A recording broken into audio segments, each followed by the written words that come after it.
말씀은 마태복음 18장 18절부터 20절입니다. 마태복음 18장 18절에서 20절까지입니다.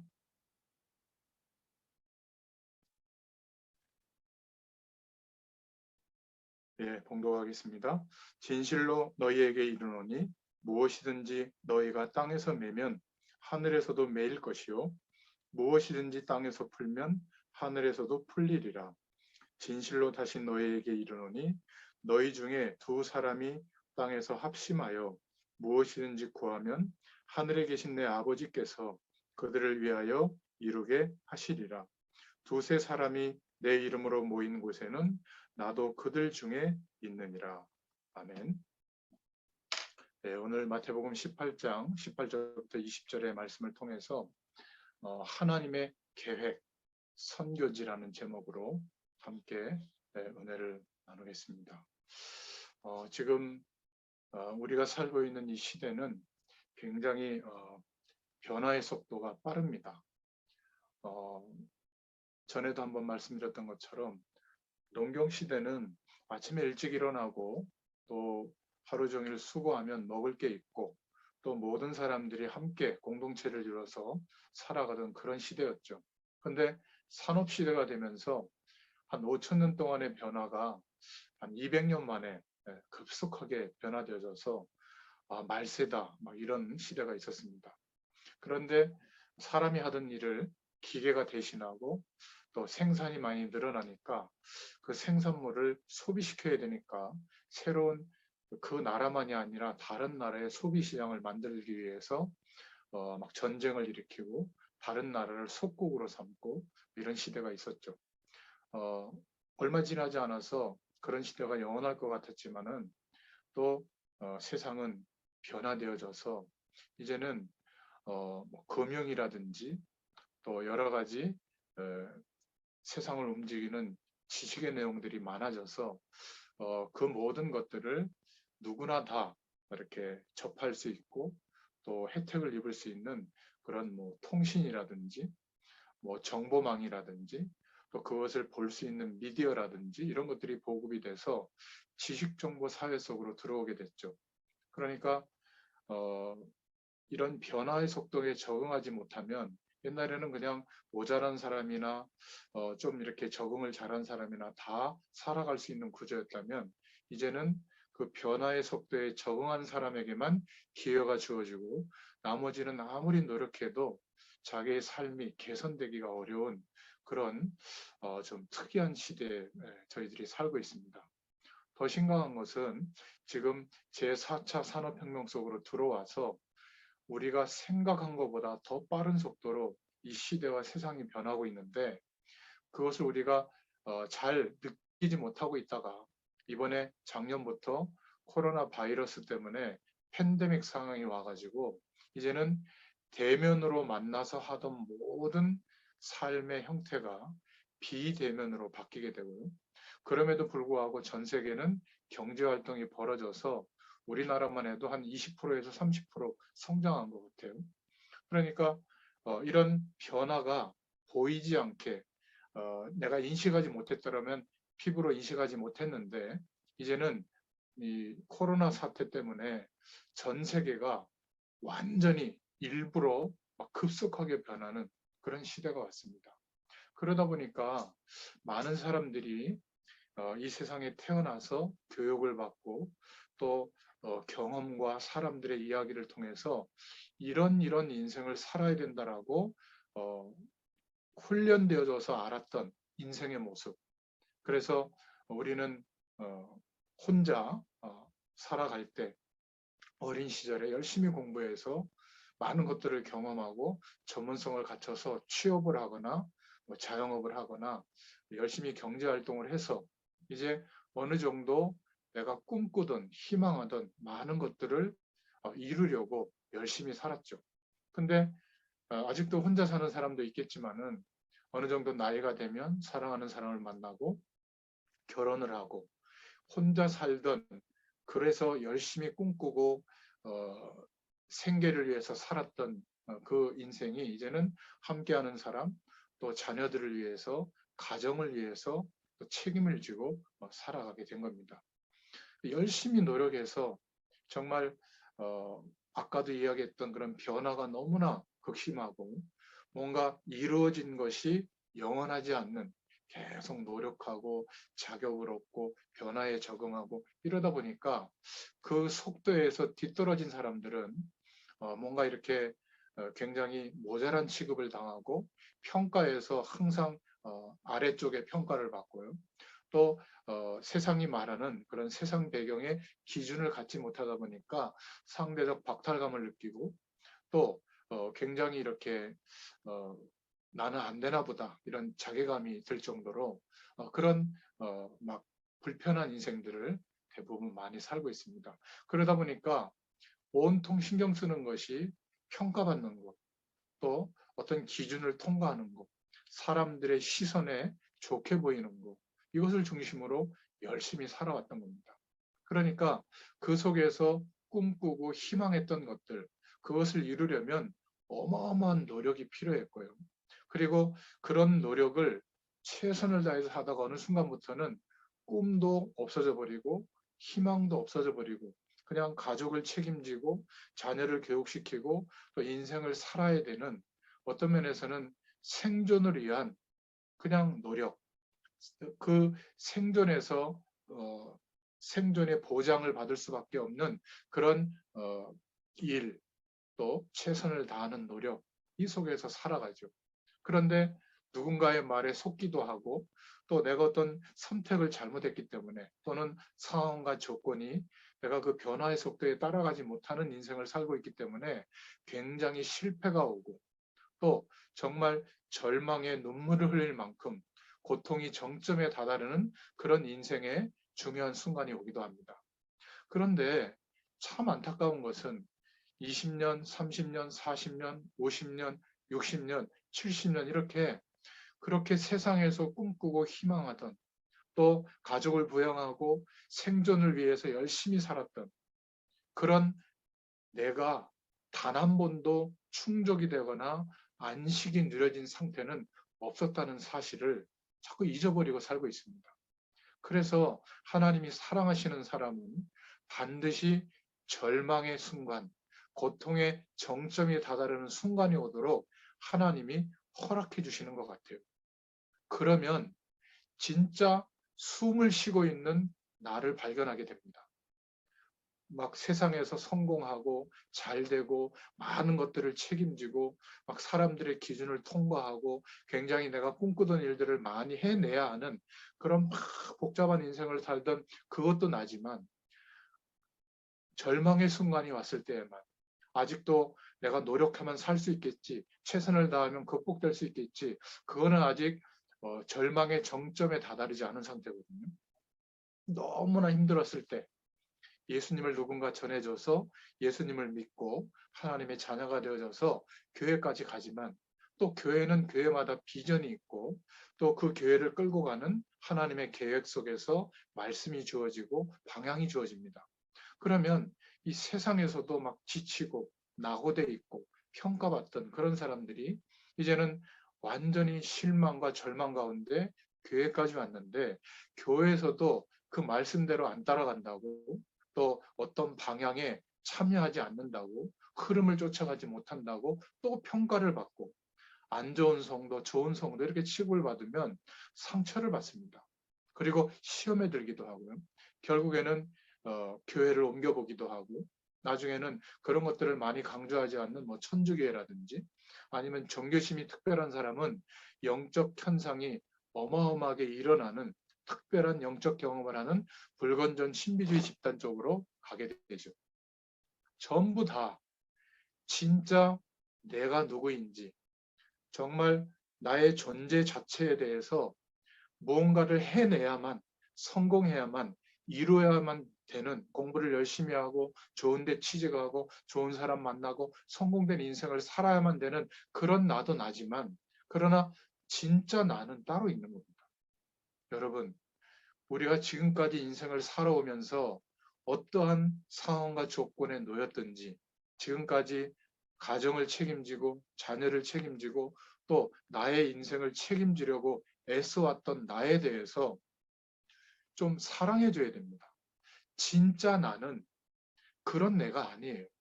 나는 여전히 하나님으로부터 생명을 부여받아서 숨쉬고 살고 있는 진짜 내가 있거든요. 여러분, 내 자신이 나에 대해서 수고했다. 정말 애썼다. 정말 시간도 할애해주고 위로해주고 또 힘도 북돋아주고 사랑해줄 그런 시간이 우리에게 반드시 옵니다. 그런데 대부분의 사람들은 그렇게 진짜 숨쉬고 있는 나를 만나기가 어려워서 오히려 실패됐다고 생각하고 나쁜 사람이라고 생각하고 고통받아야 될 나라고 생각해서 더 빨리 이루려고 더 많은 사람들을 만나고 더 많은 일을 하고 더 많은 노력을 하고 또 더 많은 사명을 감당하는 그것에 몰두한다면 그러나 그것이 이루어지지 않아서 여전히 힘든 인생 속으로 또 낙심하는 인생 속으로 그러다가 나는 다른 사람보다 너무 부족하구나. 너무 고통스럽다. 그래서 생을 마감하는 그런 사람도 있습니다. 여러분, 하나님이 사랑하시는 사람은 세상의 배경 속에서 아무리 열심히 살아도 만족이 안 될 정도가 아니라 절망의 정점에, 고통의 정점에 다다르는 순간을 하나님이 허락해 주시는 거예요. 진짜 나를 여러분 사랑해 본 적이 있습니까? 숨 쉬고 있는 나. 아무것도 하지 않아도 나라고 하는 존재는 그대로 있는 거거든요. 근데 우리가 우리 자신에 대해서 너무 부끄럽게 여기고 모자라게 여기고 상대적으로 막 열등감을 갖게 되고 막 스트레스 받고 내가 내 자신에 대해서 그럴 필요가 없는데 우리는 세상에서 꿈을 가지고 희망을 가지고 열심히 살아내야만 하는 그런 인생관에 길들여져 있는 겁니다. 그렇게 열심히 살지 말라는 것이 아니라 진짜 나를 만나야 돼. 나는 누구인지, 내가 진짜 누구인지를 알아야 그런 나를 사랑할 수 있게 되고 나에게 관심을 갖게 될 때 그때 알게 되는 게 있습니다. 인간은 물을 떠나 있는 물고기처럼 스스로 존재할 수 있는 존재가 아니구나. 나는 너무 연약한 존재요. 사실은 목적을 가지고 살아갈 수 있는, 노력할 수 있는 인생이 아니구나. 만약에 그런 노력을 열심히 기울여서 어떤 경지에 도달한다면 또 다른 한계와 절망이 몰려올 겁니다. 인간이기 때문에 그래요. 하나님은 인간을 영적인 존재로 창조하셨거든요. 그래서 절망의 순간에 고통의 정점에 다다랐을 때 숨쉬고 있는 내가 보이고 그런 나의 연약함과 한계를 알게 됐을 때 비로소 세상에서 꿈을 가지고 성공하고 많은 것을 이루기 위해서 말씀을 붙잡는 게 아니라 그러기 위해서 하나님의 축복을 기대하는 것이 아니라 하나님께서 말씀으로 약속하신 내용을 진짜 믿고 구하게 됩니다. 그 순간이 와야 하나님이 우리와 함께 하시는 축복을 경험하게 해주세요. 아직 세상에서 이루어야 되고 성공해야 되고 많은 것들이 아직 갖춰지지 않았기 때문에 스트레스 받고 있는 분들이 있다면 하나님께서 사랑하시는 자라면 절망의 순간이 올 겁니다. 정말 나를 내 스스로 만나게 되는 시간이 올 거예요. 그때 두려워하지 마시고 약속의 말씀을 붙잡고 예수 그리스도의 이름을 의지해서 그리스도의 약속을 붙잡고 주님을 바라보시기 바랍니다. 그러면 성삼위 하나님이 만나주세요.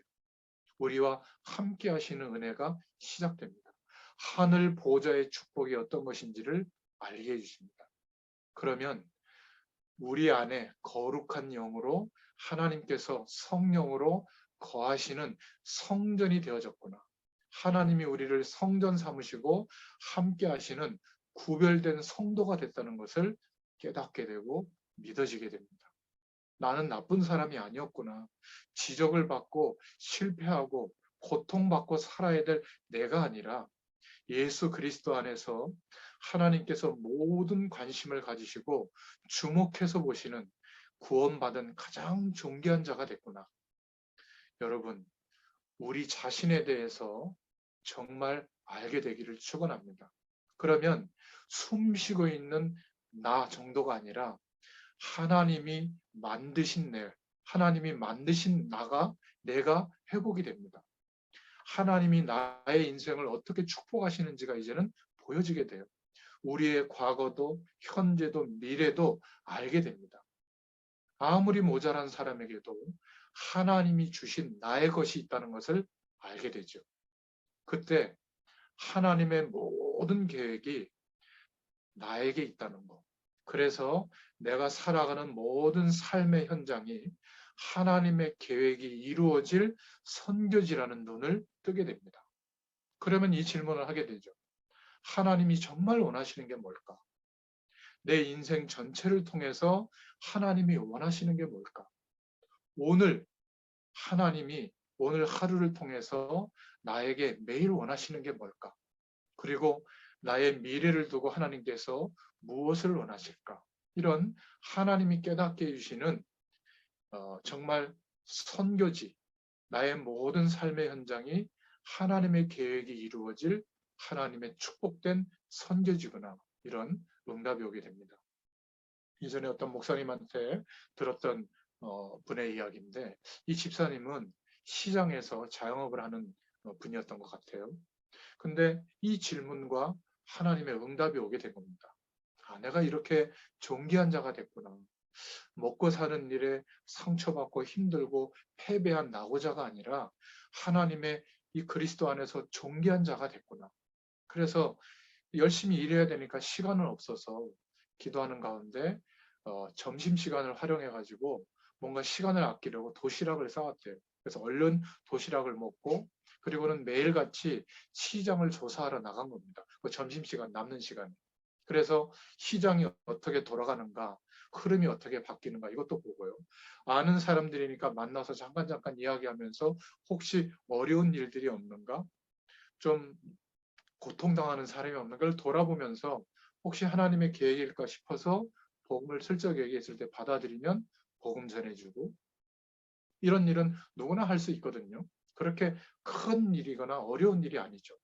그런데 그 시장에서 하나님이 보실 때 가장 중요하게 보시는 일을 이 집사님이 하게 된 거죠.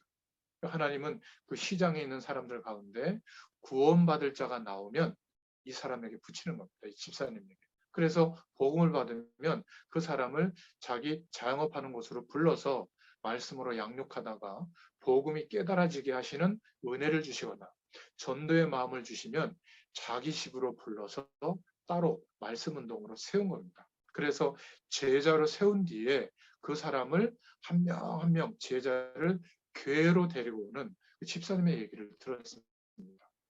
특별한 시간을 할애해서 어마어마한 사명을 감당한 것도 아니에요. 그냥 일과 시간 중에 잠깐 시간을 아껴서 그 시간을 통해서 하나님이 가장 원하시는 것에 대한 응답으로 인도받게 된 것이죠.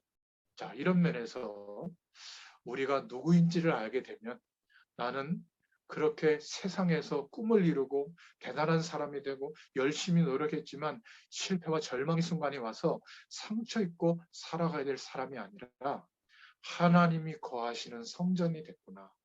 나는 모자란 사람도 지적받고 실패하고 고통받아야 할 사람이 아니라 하나님의 모든 관심이 주목해서 보시는 하나님의 모든 관심이 집중해 있는 구원받은 하나님의 자녀가 됐구나.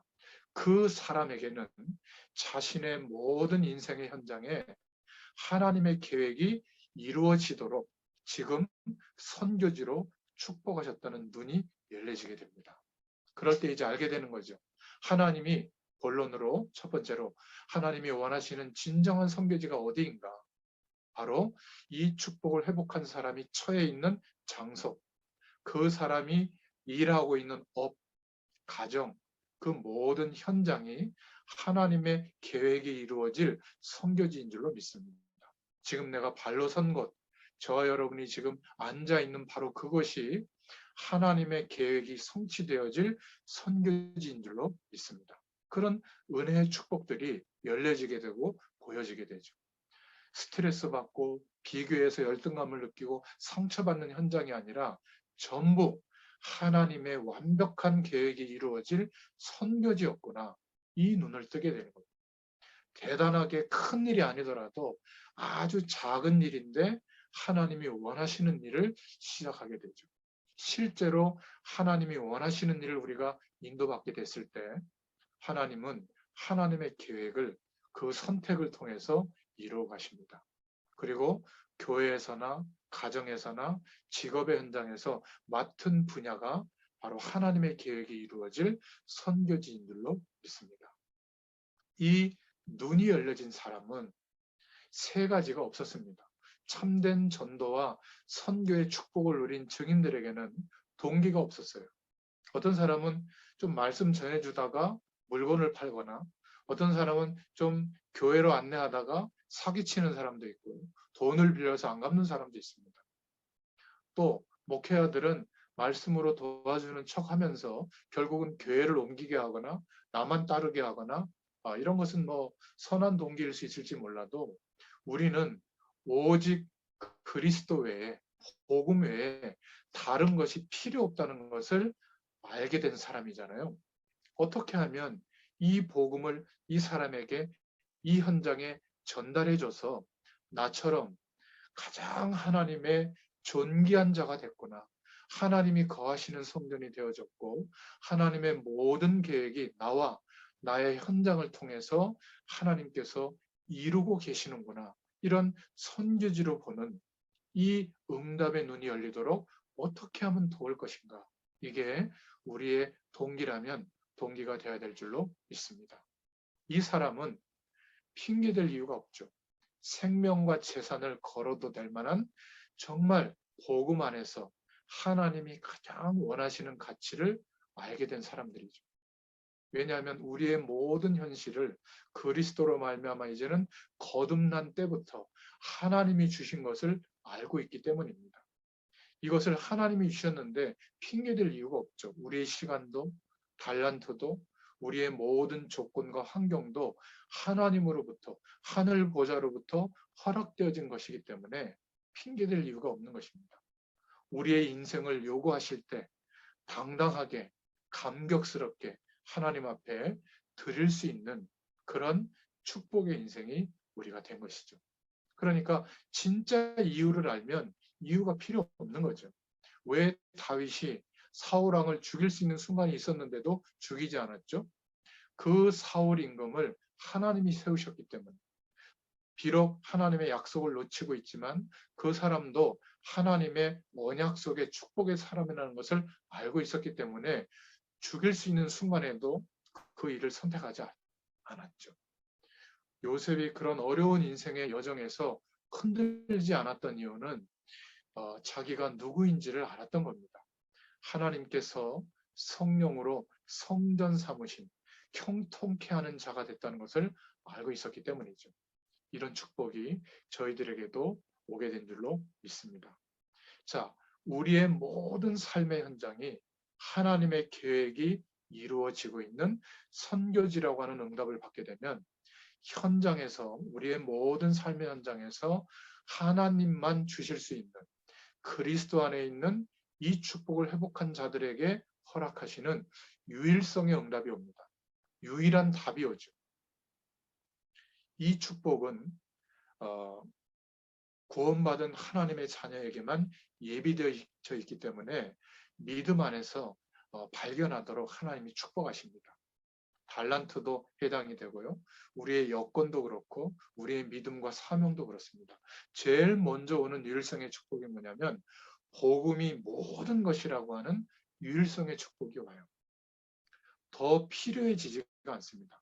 세상에서 살아가는 모든 것들은 상식의 영역에서 선택할 어떤 도구요, 수단일 뿐이지 그게 목적이 될 이유가 없는 겁니다.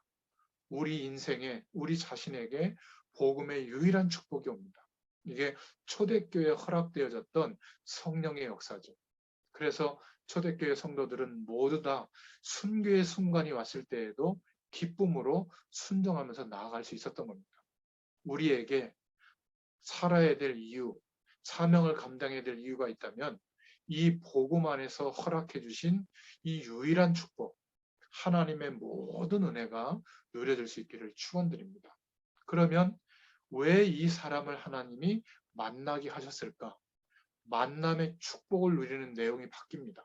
전에는 내게 이익이 되냐 안 되냐, 이 사람이 나에게 도움이 될까 안 될까, 이런 것이 중점이었다면 이제는 나의 삶의 현장에 나를 힘들게 하는 사람들일지라도 왜 하나님이 이렇게 힘들게 하는 모습으로 나를 만나게 하셨을까? 그 속에, 만남 속에 하나님이 주시는 유일한 축복을 보게 됩니다. 그래서 이 사람도 나와 같은 응답을 누리게 됐을 때 함께 팀을 이루어서 하나님의 영광을 드러내는 삶을 함께 살죠.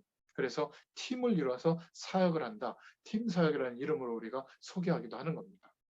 그리고 우리의 가정이 스위트홈, 안락한 삶, 또 우아한 삶, 좀 수준 있는 문화를 누리는 삶, 그것을 넘어서서 이제 이 하나님이 함께 하시는 축복이 드러나야 될, 전달돼야 될, 해답을 증거해야 될 선교지라는 것을 알기 때문에 이제 우리의 집은 미션홈이 될 줄로 믿습니다.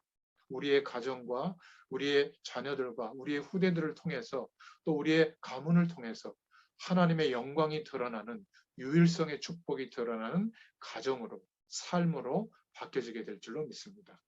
그리고 네 번째로는 어떻게 바뀌어지냐면 먹고 사는 일, 생계를 위한 일, 우리의 생존을 위해서 하던 모든 경제활동과 직장과 산업의 일이 이제는 하나님이 나의 인생을 책임진다는 것을 알기 때문에 우리의 산업과 직업과 업에 하나님이 주시는 유일한 축복이 발견이 됩니다. 이게 우연이 아니라 237개 나라를 살릴 수 있도록 연결되어진 응답을 하나님이 보여주십니다. 전에는 보이지 않았던 하나님께서 창조의 능력으로 역사해 나가시는 빛의 경제가 우리의 산업의 현장에 보이게 되고 응답될 줄로 믿습니다. 자, 그러니까 마지막으로 오게 되는 것은 우리가 우연히 살고 있는 그 집, 그 집이 있는 지역이 우연히 살게 된 것이 아니라 아파트 투자 가치가 높아서 땅값이 뛰기 때문에, 교육 여건이 좋아서, 숲세권이라서, 아니면 좋은 음식점이나 카페 문화가 많아서 거기에 이주했을지 몰라도 우리가 살고 있는 지역에 나와 우리 가정과 우리 후대들을 통해서 하나님의 이 유일한 축복이 전달되도록 모든 흑암의 세력, 세상의 배경을 가지고 왕노릇하고 있는 사단의 배경이, 사단의 문화가 무너지도록 하나님은 내가 살고 있는 지역과 우리의 분야에 하나님의 유일성의 축복을 허락해 주시는 줄로 믿습니다. 이게 바로 하나님의 계획이 이루어지는 선교지의 응답인 거예요. 우리의 삶 속에, 우리의 모든 삶의 여정 속에 이 유일성의 축복이 오게 되는 것, 이게 바로 초대교회 성도들이 누렸던 전도를 중심으로 사는 삶의 응답이 되는 겁니다. 자, 그러면 결론적으로 이제 하나님의 은혜를 누리면서 치열하게 세상에서 성공하려고 몸부림쳤던 나는 이제 내려놔도 되는 거죠. 진짜 내가 누구인지를 알게 되고 하나님이 다시 회복시켜 주신, 하나님이 만드신 내가 발견이 됩니다. 그리고 나의 인생 속에 다른 사람은 흉내낼 수 없는 나에게 주신, 하나님이 주신 나의 것이 발견이 되고 나의 현장을 보게 될 줄로 믿습니다. 아무리 내가 연약해도 하나님이 원하시는 것을 우리가 갖고 있는 거예요. 많은 일, 큰 일을 하지 못하더라도 하나님이 지금 원하시는 현장에 오늘도 가고 오고 지금 있는 겁니다. 그것이 어디죠? 하나님의 계획이 이루어지는 선교지인 줄로 믿습니다. 여러분, 문제를 쳐다보고 흔들리고 걱정하고 낙심하는 사람은 삼류 인생이라고 볼 수 있겠죠.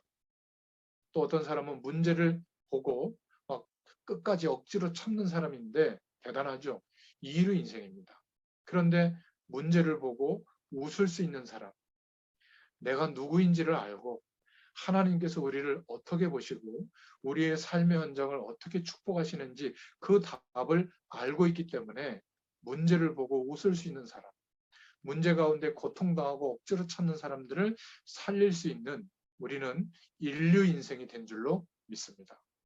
문제가 일어나면 답을 가지고 그것을 답으로 알릴 수 있는 그거 아무 문제가 아니야. 오히려 당신이 한계 가운데 왔다는 거 정말 중요한 기회가 왔어. 하나님의 생명이 회복되어졌는데 이제 정말 하나님이 주신 약속의 말씀을 붙잡고 믿음을 고백할 때가 왔다.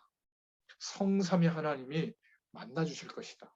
너는 모자란 사람, 부족한 사람, 지적받고 낙오되어야 될 사람이 아니라 하나님의 존귀한 자가 되어졌고 당신의 모든 인생의 여정을 하나님의 계획 가운데 축복하고 있다. 바로 당신의 삶의 현장이 성교지다.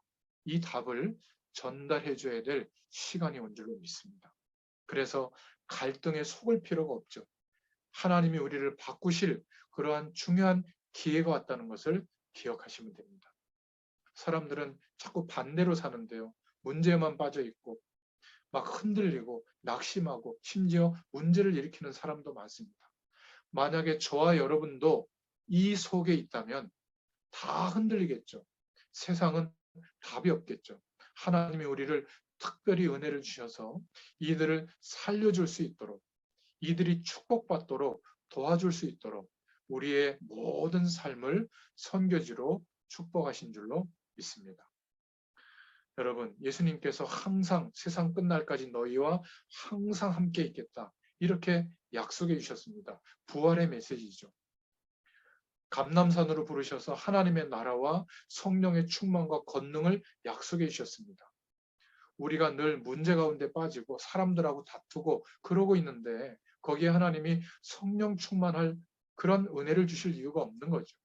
세상에서 성공하고 꿈을 이루고 희망을 이루기 위해서 50년, 60년을 열심히 살아도 이룰 수 없는 신기루 같은 그런 인생 안으로 살고 있을 때 굳이 성령의 충만을 허락해 주실 이유가 없는 겁니다.